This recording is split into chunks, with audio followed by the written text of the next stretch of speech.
Haleluya, ndongera bashuje mu izina rya Yesu Kristo. Abakurikiye TV Ezekiel, mvuga ngo umunsi mwiza cyangwa mbifuriza umunsi mwiza, ibyiza biva ku Mana nyiribihe reka bibagereho. Uyu munsi muri kumwe na Evangeliste nkuko bisanzwe cyane ngerwa Clarisse, nje kuvugana n'abantu mfite ubutumwa Imana yamaye kukubwira, buvuga ngo Imana yambwiye ngo nkubwire ngo komeza. Komeza, nurangiza wongeraho kandi kavuga ngo komeza kuko nta mvura idahita. Komeza kuko nta mvura idahita. Ahari hari ibyo uri kunyuramo bitoroshye. Uyu mwaka guhera mu kwa mbere kugeza mu kwa 11 abantu duhuye n'ibintu bitandukanye.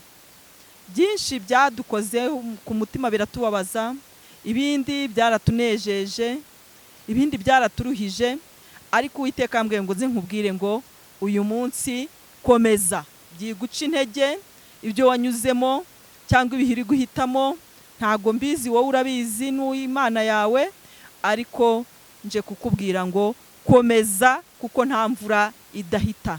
Imvura uko yabigwa kose, yabizanye umuyaga, yabizanye amahindu, yabizanye urubura, igera aho ngaho igahita. Nawe ibyo ngibyo ntago ariko bizahora, bizarangira. Komeza, wicika intege, komeza wisubira inyuma, komeza wihagarara, komeza icyo wamenye, komeza wowe wamenye Imana yawe womatane nayo, komeza wowe wamenye Uwiteka ko ashobora byose.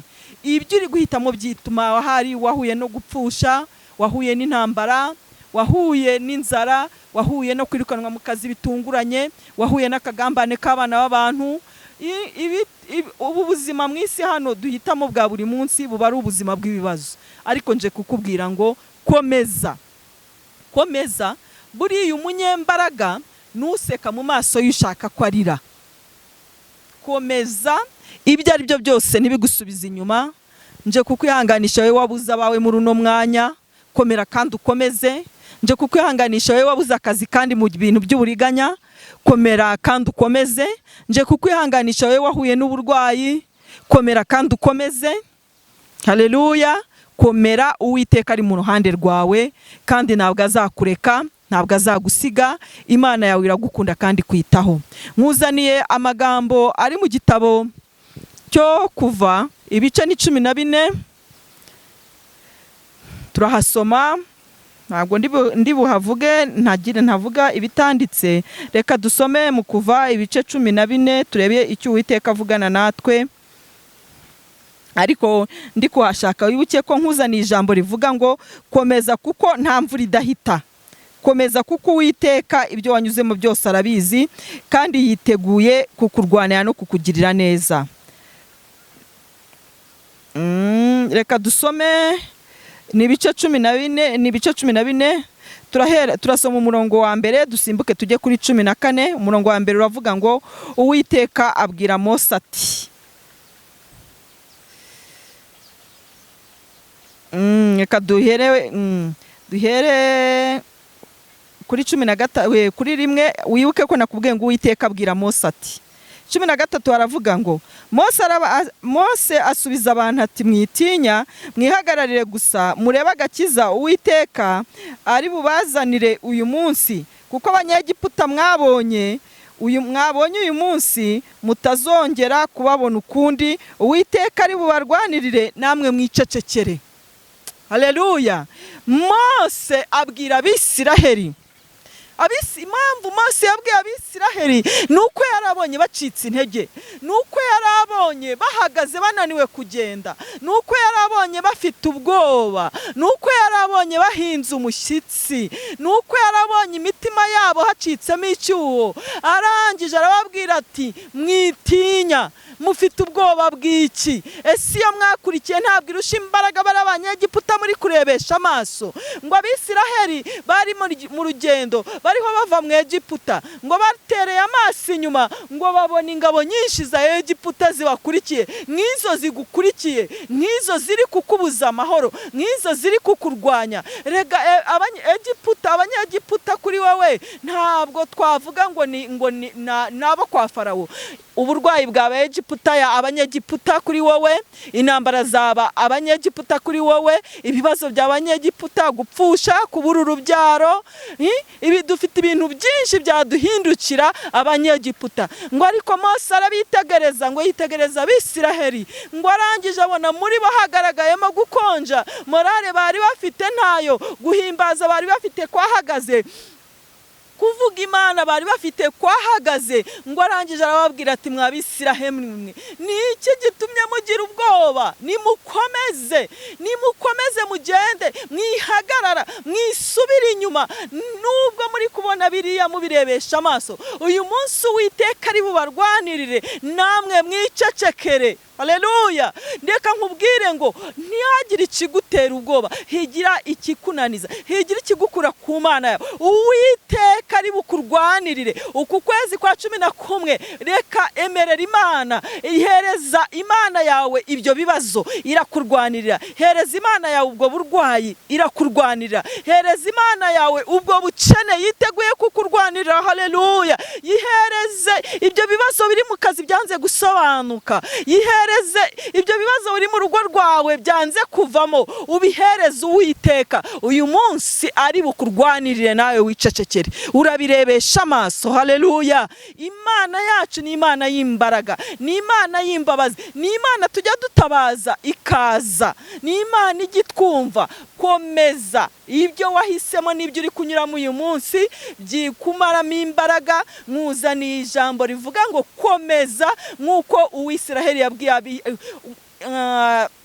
Mose yabwiye Abisirayeli ngo nimukomeze mugende. Komeza ugende, wisubire inyuma, komeza ugende, wihagarara aho ufite, aho ugeze. Reka nkubwire ngo uku kwezi kwa 11 Uwiteka aguhe gukomeza, kurinde guhagarara mu izina rya Yesu Kristo. Ubwo bucuruzi bwari bwaranze Uwiteka atume bugenda. Izo ndwara zari zarakubaye akaramata ziveho, zihunga mu izina rya Yesu Kristo. Ntago ari wowe uzahora uri umunyabibazo, ntago ari wowe uzahora uganya, ntago ari wowe uzahora utaka. Uwiteka aravuze ngo komeza, ari kurwanirire, komeza ari bukwiyereke, komeza ari kumwe nawe, komeza arakumva, komeza aragufite, komeza ari kumwe nawe, ntago azigera kurekura. Nimukomeze nta guhagarara. Wa musore we warucitse intege ariko komeza, wa mukobwa warucitse intege ariko komeza, kuko Uwiteka ari kumwe nawe. Wa mubyeyi we warucitse intege zo gusengera urugo rwawe rugiye gusenyuka, ariko komeza usenge, wicike intege, Uwiteka ari bukurwanirire, nawe wicecekere. Mu kazi byari byanze ndetse bakagambane kari kabaye kenshi, ariko Uwiteka avuganye nawe kano kanya ngo komeza usenge, komeza uhame mu murongo. Uwiteka ari bukurwanirire, bose bakorwe n'isoni. Ibyo byose byakurwanyaga birarangira, ibyo byose biri burangire, kuko nta mvura idahita, nta mvura idahita. Urumva? Nta mvura idahita, niyo ku bwa Nowa yarahise. Ibyo rero byigutera ubwoba. Higira bakubwira ngo yangwa ntibizashoboka, ngo dore umaze imyaka 5 utabyara, ngo umaze 10, umaze 20. Hanyuma Sara yari amaze ingahe? Hana yari amaze ingahe? Ikomereze wisengera Imana, kandi ukomeze ugendeye gusubira inyuma yo kugira ubwoba. Muri yandi magambo, ijambo ry'Imana rikavuga ngo komeza icyo ufite, hatagira ukwambura ikamba ryawe. Komeza Yesu muri kumwe, komeza Uwiteka muri kumwe. Uyu munsi niko naje nje kukubwira ngo uku kwezi kwa 11 komeza, nta gahunda yo guhagarara dufite. Niba wari urimo gusenga ukaba uri kubona byanze, komeza. Komeza ayo majwi akongorera ngo mbese igihe wasengeye, oya, igihe ni iki. Uku kwezi kwa 11 Uwiteka ari bukurwanire, nawe wicecekera. Ariko Uwiteka aje kugutabara, Uwiteka kuzaniye ubundi butabazi. Uwiteka azanye impinduka kuri wowe, azanye impinduka ku buzima bwawe, azanye impinduka mu rugo rwawe, azanye impinduka mu kazi kawe. Uwiteka kuno kwezi kwa 11 aravuze ngo komeza. Komeza kuko yabyemeye, komeza kuko urahagarikiye, komeza kuko yarakumenye. Haleluya. Komeza, nta na kimwe ufite cyagutera ubwoba. Uwiteka ari kumwe nawe, nta na kimwe ufite cyatuma usubira inyuma. Uwiteka ari kumwe nawe, kandi aravuze ngo komeza kuko nta mvura idahita, niyo ku bwa Nowa yarahise. Ibyo rero uri kunyuramo n'utuntu dutoya, n'utuntu tudafatika. Uwiteka araje kandi agiye gutuma byose bihinduka bishya. Uwiteka ari bukurwanirire, icecekere gusa, rwana buceceke bucece, wirinde urusaku, wirinde gusakuza. Urumva nurangiza ubyereke Uwiteka. Uwiteka nawe araje aravuze ngo komeza, witinya, wigira ubwoba. Niryo jambo nari nkuzaniye uyu munsi. Wowe unkurikiye, hagarara tubanze dusengana Imana. Databuja Mana igira neza, urakoze nyaguhora ku ngoma, uri umwami wacu w'ibihe byose, turagushimye turakunezerewe. Uyu munsi uravuze ngo ibyari biduhagaritse n'ibyari biduteye ubwoba byose, Uwiteka wowe urabizi ngo nidukomeze. Natwe tugiye gukomeza kubera ko tuzi ko turi kumwe nawe.